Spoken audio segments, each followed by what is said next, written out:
What do we know about the people who will move? What do they think we need for a good life? Will they come from nearby and speak another language? Will they come from far away and speak our language? When will we become the ones who move? What will we bring with us? How will we greet one another? In the past, what has architecture offered those who move? What could architecture offer them in the future? I have examined the modernist approach of mid-century mass housing projects against the backdrop of post-colonial nation building and the need for housing refugees through resettlement projects after the Second World War. I see mass housing as a prescriptive solution to the 20th century problem of housing deficit that surfaced on a global scale as a result of the two world wars.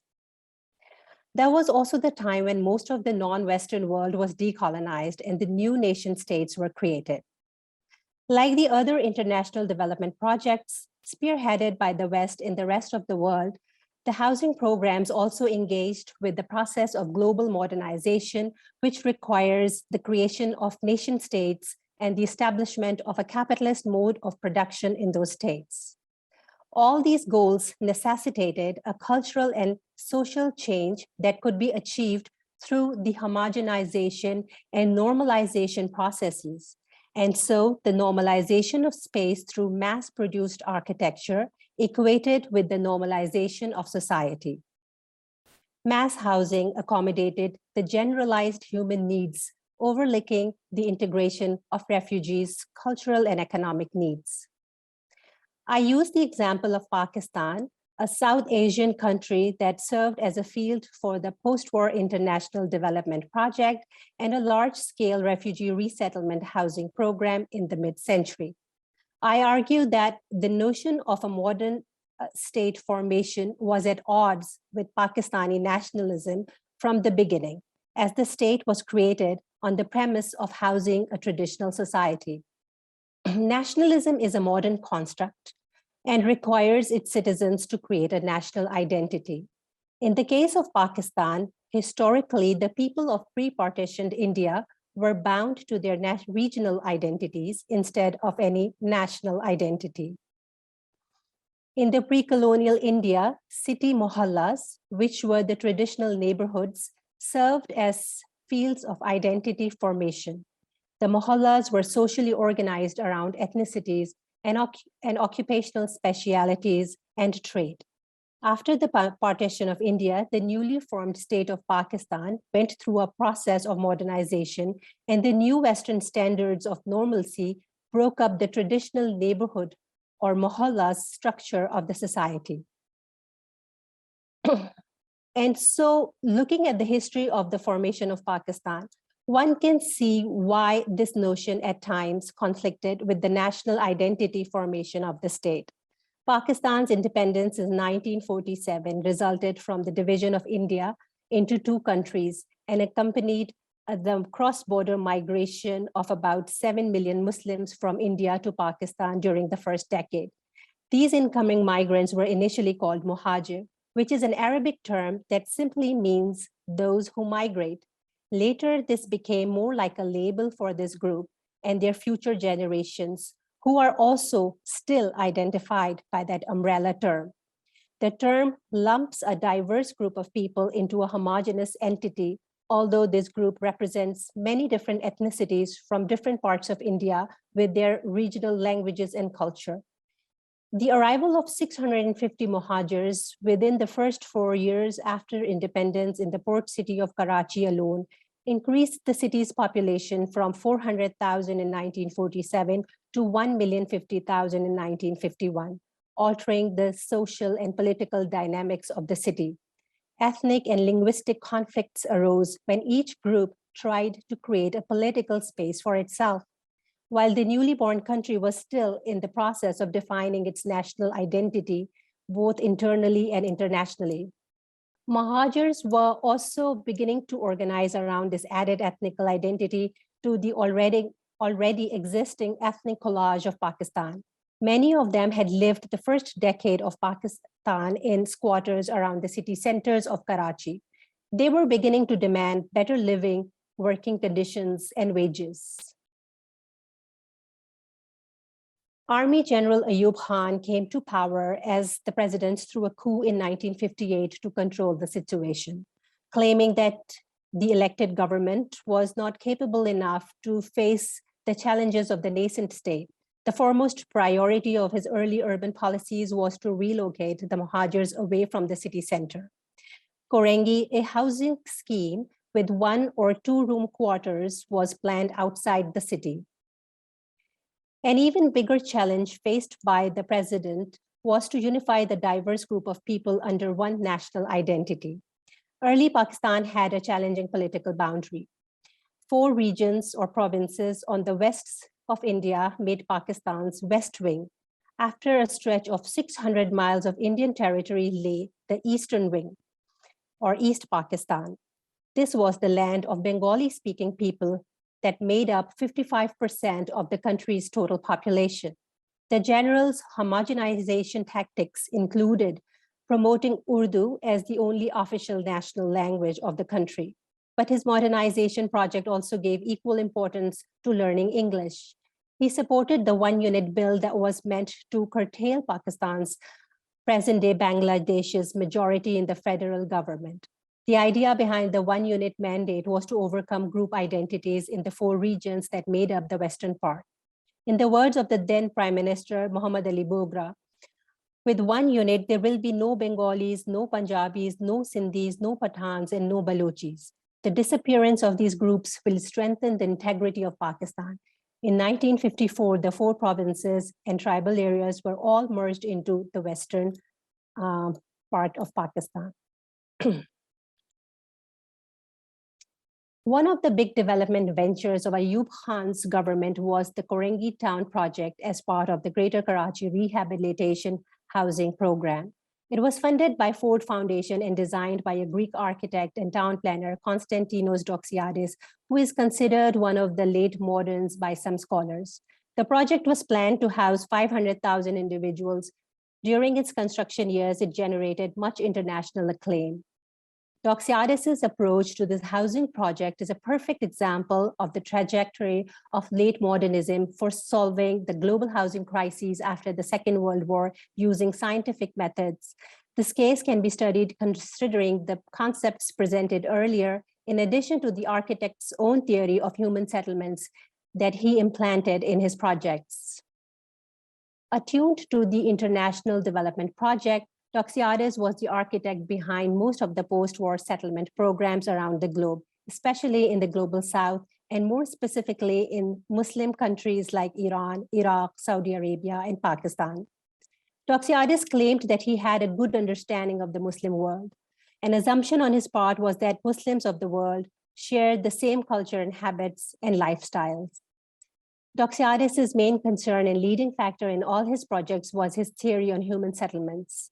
He proposed the idea that everything that is touched by the human footprint is a part of a human settlement. In this way, all the land on earth is in some way a part of settlements. He proposed a way to study human settlements and called it acoustics, which he claimed was a science. And his so-called science presented a framework to sort and classify the vast number of human settlements to better understand them. Acoustics sorted and group alike things based on the way they function. It generated an orderly language to examine and describe events and predict future events. Doxiadis proposed that human settlements are living organisms that continue to grow. Comparing the settlements of the past to the new settlements, he suggested that a dynamic settlement was one that grows on an axis and encompasses the whole continent until the whole world is urbanized. And he called that urbanized world ecumenopolis. In an article, Culture and Acoustics, which was published in 1975 near the time of his death, Doxiadis showed concern about how ecumenopolis, the urbanized world, would erase all regional cultural distinction if man was not careful. Ayub Khan is regarded as a technocratic dictator who wanted to modernize Pakistan. Doxiadis' ideas were quite aligned with Ayub Khan's ideology of a homogenized state required for a good governance. using scientific methods and technology, and they both shared similar confidence in industrial progress. Doxiadis's neatly laid out gridded plans of Korangi town were almost identical to the normalized plans he made for other countries. At this time, there were only a handful of Pakistani architects and town planners, and they too were trained in the West. Doxiadis established his own training centers to train them in acoustics. In fact, Doxiadis's proposals incorporated education and training programs to fit the Ford Foundation's funding requirements for Korangi Town grant. As the philanthropic organization in principle funded international programs for technical training and education only. An apprentice training program for Pakistani planners was developed that was co-funded by Ford Foundation and USAID. The funding covered the tuition fees of the Athens Technological Organization, its nonprofit branch, the Athens Center of Acoustics, for educational and research purposes, and the stay of the Pakistani trainees in Athens. In other words, the foundation grants not only covered Doxiadis Associates' expenses for the Korangi Town project, but also supported Doxiadis's educational research centers in Athens. An acoustician would learn that the basic unit or the cell of a settlement was a human scale sector. The sector contained the DNA of the settlement, which would guide the future development and growth. However, Doxiadis suggested that the cell should not grow itself, otherwise the settlement would be mutated. Therefore, the sector needed to be self-contained with all the intrinsic features like houses, schools, markets, places of worship within it. The proposed sectors in a master plan were slightly different according to the income level of the residents. It was this universal cell that Doxiadis used for the arrangement of the settlements in all his plans in different parts of the world. The settlements would grow with the repetition of the sectors. The original plans for Korangi Town by Doxiadis Associates revealed that 62% of the total land area was dedicated to residential and mixed residential uses, with 70,000 plots dedicated just for housing. The adjacent industrial and commercial area along east-west axis was to provide jobs to the Korangi residents through which they would pay the installments of their units. Following the principles of acoustics, Doxiadis divided up Korangi Town residents into community classes of different income groups. Here, yellow defines the lowest income group, purple the middle, and orange the high income group. There was also a question of affordability. The cost of land and construction of the house guided the design decisions about the type of plan offered to the different income groups. The housing types proposed for low-income groups were type A1 and B1 with 1 and 2 rooms. Housing types for higher income groups had more rooms. An analysis of the development of Korangi Town over the past 60 years shows the unplanned results of a planned development, which is quite contradictory to the image that Doxiadis had proposed and imagined. In the satellite images of Korangi Town, the dominant grid laid down by Doxiadis still evokes the same order that was desired in the social and spatial organization through the master plan. However, such images do not give a true description of how residents actually live. It is only through observing the changes made to the land use and building structures that one can realize the agency of the residents who, through the processes of adaptation, expansion, and appropriation to their built environment, accommodated their social, cultural, and most of all, their economic needs.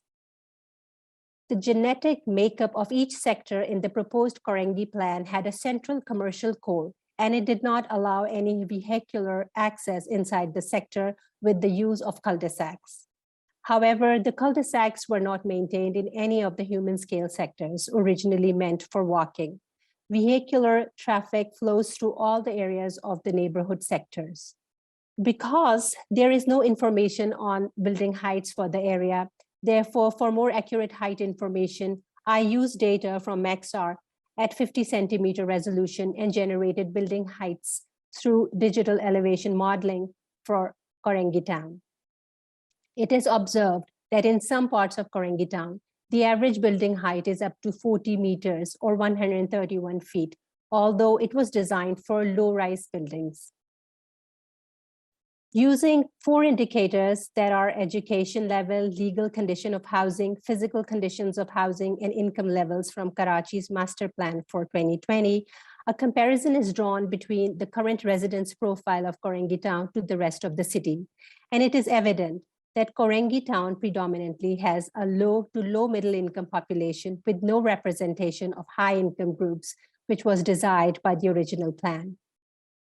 Korangi town was a project that heavily depended upon foreign funding and Ayub Khan's own personality. Up until 1964, only 10,000 units had been built and allotted on subsidized installment plans to the designated families. When the US funding was pulled out, as Ayub Khan's regime met a violent end in 1969 with the loss of the country's eastern arm, accompanying more ethnic uprisings, the project of Korangi Township lost its momentum. However, by that time, the Doxiadis grid had been laid and the lot sizes had been arranged in neatly organized lanes, demarcating the direction in which Korangi town should expand in the future. The land that lay vacant was slowly built upon by residents, group efforts, or developers. The grid was maintained wherever there were demarcated streets and lanes. The process involves the collective agency of the residents, the users, or people involved, which is exercised through socially coordinated interdependent efforts. Often the resident goes to the dalal, who is the informal developer with connections in influential places to get access to land and material to build from the supplier who supplies cheap but also substandard material, with which residents or artisans build the house or expand the house. This ongoing process has no interaction or involvement of the professional architect or planner. The collective and individual actions are examples of either direct personal or agency or proxy agency in which the households rely on the informal developer or the material suppliers to act on their behalf. The absence of regulatory mechanisms has completely altered the nature of the land use in some sectors of the master plan. The green areas of the master plan, by a process of appropriation, are now unplanned residential areas with organic street patterns instead of Doxiadis's gridiron layout.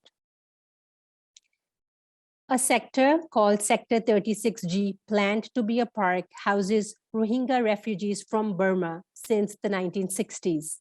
Here you can see the evolution of the lowest income level housing type A1 through processes of adaptation, expansion, and appropriation. Adaptation and expansion of housing type A1 for the lowest income is mostly through direct personal agency of the residents, where they continue to add more rooms to the house as the family grows. This house type A1 was a 1-bedroom house meant for a single family of 4 to 6 people and now houses a family of 16 members. The house plans with open sky courtyard allowed the expansion of the house to take place. Commercial activity within the housing units is very common as it is along the main routes outside the commercial core. Residents opted for opening up shops in their own homes or in other unplanned, unregulated areas of the master plan to avoid paying rents. Shops around the mosques are very common. Also, traditionally, they were a part of the traditional mohalla. Informal or unplanned markets have popped up in the nooks and crevices of the master plan. Whoever could afford has changed the facades from austere to ornament. One can cite many animals in the streets kept by the residents for income generation outside their houses. This notion is a deviation, if not a contradiction, to the strict Western differentiation between urban and rural life. In Korangi town, which was originally designed by Doxiadis as a community of class 6 of acoustics to house 500,000 people only, the population has risen to 2.5 million with a density of more than 10,000 people per square mile. The original one-story houses have added 2 to 3 stories on average to accommodate the expanding family sizes, or they have been appropriated to mid-rise apartment buildings by developers, which account for 40-meter height in some sectors. The grid iron planning in Korangi Town is still dominant, and the grid was laid in the master plan has not been changed except in the infill areas. Korangi Town has continued to absorb refugee populations, and it is predominantly an area where the low, middle, and low income populations live. The population is ethnically diverse with pockets of ethnic concentrations in certain sectors. Looking at these key findings, the case of Korangi Town shows that society has the potential to organize itself along cultural and ethnic lines. The changes that the residents make to their built environment show the potential of the active agency of residents who used intentionality, forethought, motivation, and self-regulation. This is the area that it needs attention by the profession of planning and architecture. It raises questions about how the profession can engage with this active agency from the beginning of the design process. But some common necessities also emerge out of these observations. Commercial activities from house, live, work arrangements, or home-based business enterprise are needed. There is a need for venues for affordable credits. There is a need for training residents about how to build sound and fireproof structures. More access to affordable land and appropriate locations is needed. The idea that normalcy guides the formation of society and the normalizing processes would continue to provide a roadmap for the formation of a modern society proved to be wrong. And I will leave you this discussion with the quote by Colin Ward. Refinement of designs and techniques that cannot be effectively used by these resources are a loss of time, money, and effort, a loss often made more tragic when the real executive forces, those of the people, are sowing the seeds of urban chaos at immense cost and sacrifice simply for lack of technical aid. Thank you.